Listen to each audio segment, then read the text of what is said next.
everybody, and welcome to today for another unboxing video. But today is actually a special day because it's Jurassic month, celebrating and the 30th anniversary of when Jurassic Park was first released into the studio. So by far I'm excited because today we're gonna be but ever since I watched Jurassic Park when I was a kid, Jurassic Park has always been my favorite movie franchise ever since I watched the first one, the second one, the third one, then watched Jurassic World, Fallen Kingdom, and Dominion. I'm still a big fan. Still a big fan of the Jurassic. And even got the book of the Michael Crichton's Jurassic Park and the Lost World. And we've got some DVDs that involve not only the Jurassic stuff, but also Camp Cretaceous. Mostly for the fact that everything's good. Everything's good. And plus I started collecting my own Jurassic figures. And today, we're going to be unboxing and reviewing the first ever figure of the pterosaur that I got, Geosternbergia. Now, long ago, before I ever thought of it, I used to have two Hasbro style pterosaur figures. One was Tapejara, a green Tapejara. One was the Jurassic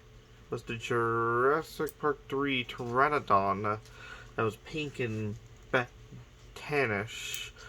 But one fun fact is that when I was a kid, I watched Walking with Dinosaurs. I always had the Tapejara, and I actually went in my old bedroom. I poked a lot of holes in the wall, trying to imitate that episode on Cruel Sea, in the scene where the Rhamphorhynchus was going after the grub by poking a hole into the tree. And so now let's get started with unboxing. And what better way than my little assistant? Hoo-yah! Now then, wait.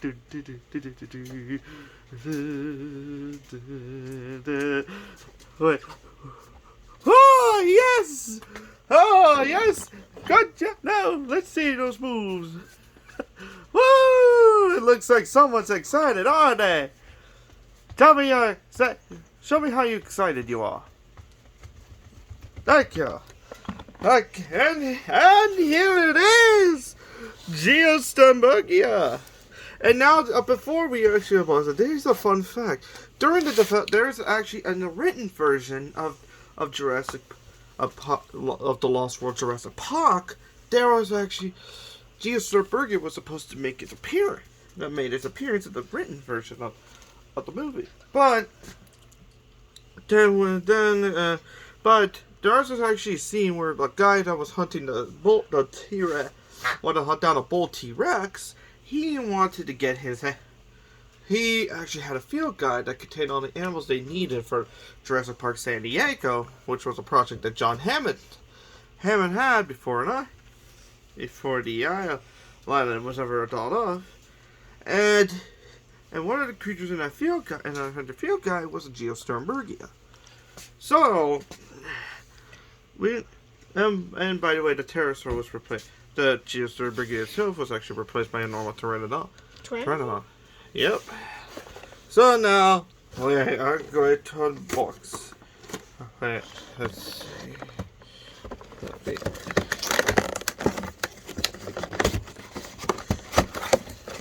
And behold,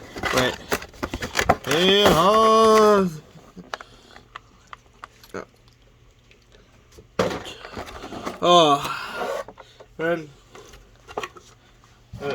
now we're gonna get this guy out. And another one right here.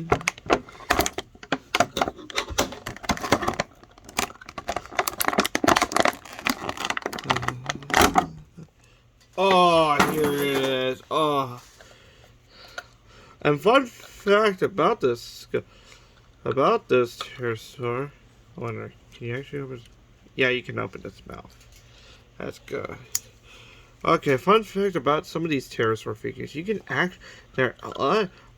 legs right here in the back are actually big enough for you to actually, if you got any of the human figures in the of this Hammond collection line, you can actually put the human on the legs. Kind of remember recreating that scene in Jurassic Park 3 with Eric Kirby being taken away by the Pteranodon. Okay, well now let's start with the painting of the skull. The painting in the skull actually looks really great. It's actually mimicking to what the actual Geosternbergia actually looked like.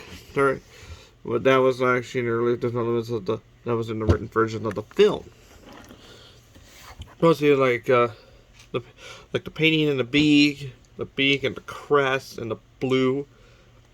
Ooh, and even getting a good design of the wings too. And one thing about this species, this was before it was ever got its official name. This guy used to actually be a Pteranodon Sternbergia, which was actually another species along with Pteranodon longiceps. But I'm told years later some specimens were actually found again. Some scientists actually renamed it. And look, and the inside of the mouth is actually really plated. So, also even a good way to really. But now we're going to talk about articulation. Like I said before, this guy can actually open his beak, move his head in the good 360, a little bit. Oh wait, no, I can't really do it like that. Wait.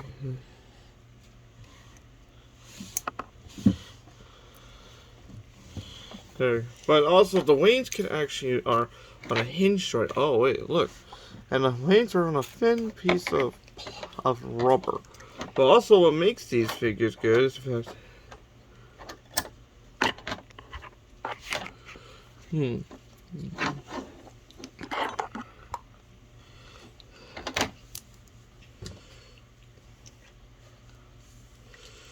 Huh. I thought these guys could actually be on hinge joint. Oh,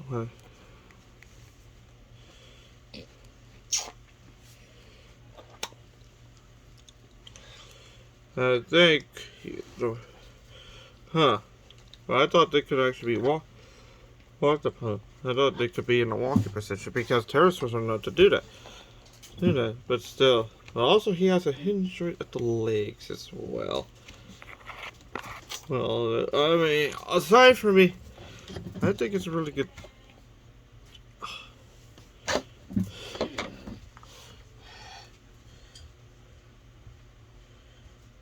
Let's see.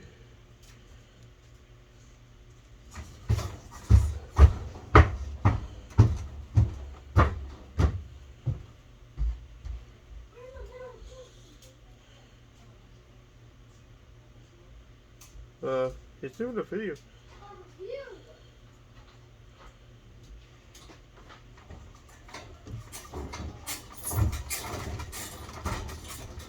There we go. Now I'm sad, guys. So, because since this is very thin, you can actually bend the thing to give it like a good position to make it actually look. What did you guess? But still, I really highly recommend getting this figure. In fact, that actually looks really good. Try to see it like this. When I first got it, I literally had this misconception that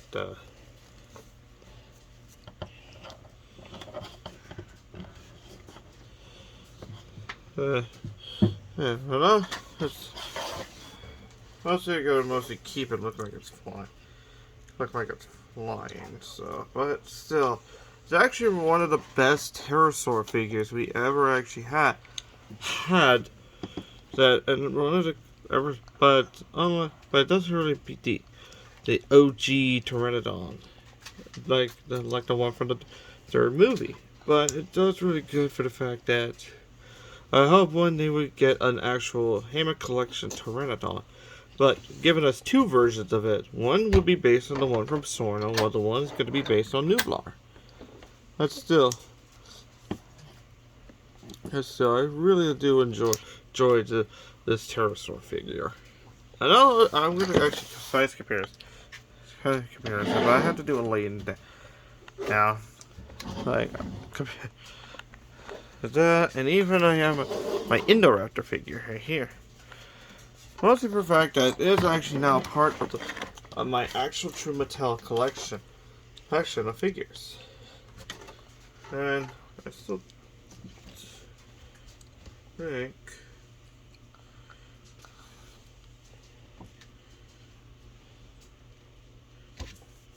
okay.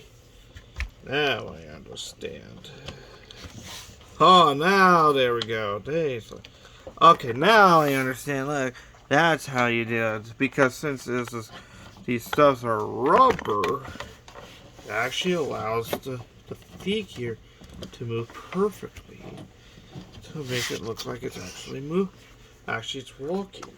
But I like to keep it where it's like kind of almost reminds me of the Safari Limited Pteranodon figure. I always thought a Geosternbergia figure from the Safari Limited line. But as you can see, I got a good amount of stuff. And I was gonna say this is actually one of the greatest a great pterosaur figure. Mattel did a good job. Mattel does an excellent job on everything that has done for the Jurassic franchise. Made them more accurate to the movie. Maybe if we ever get still do the Hammond collection. Maybe for the Rex, make it like the prologue Rex, like in Dominion. That would be good. Actually, give it some real feather coating on the head to represent that this is the early ancestor of Rexy. I mean, still, I'm very excited for the Wave 2, and we're actually heard we're getting a Wave 2. We're actually getting a Wave 2? Yep. We're actually getting I think Irritator or Ichneophanator. We're getting a Metriacanthosaurus, a